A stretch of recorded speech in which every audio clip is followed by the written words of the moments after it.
When margarine first hit the market, it was considered a healthy alternative to butter. But things have changed since then. And that's the subject of today's Idea of the Day.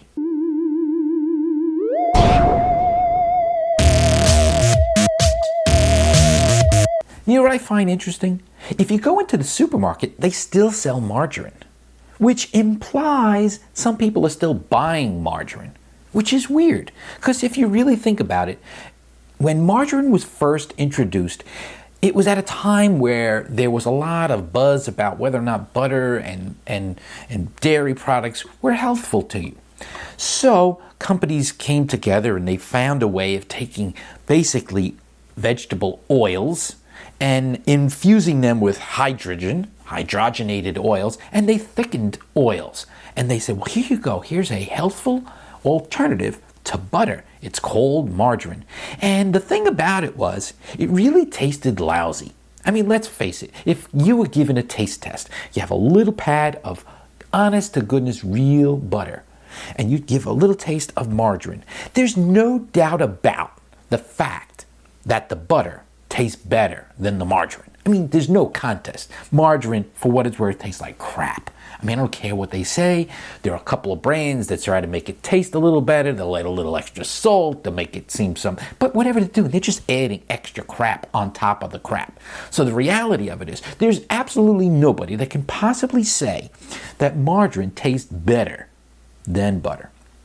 Now, fast forward a bunch of years, and at least a decade or so ago, people realized that margarine was not only not better than butter as a healthful food, it's drastically worse. It's the worst possible kind of saturated fat. It's literally trans fat. It's the worst possible kind of fat.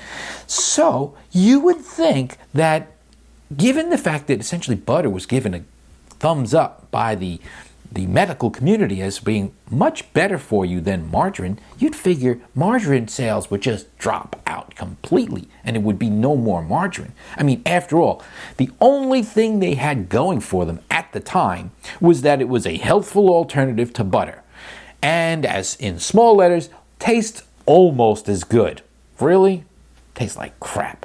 It's not that good, and it's certainly not good for you. So why do they still make it? And why are people still buying it? Are there still people out there that actually think that margarine is the healthful alternative to dairy, to real honest to goodness butter?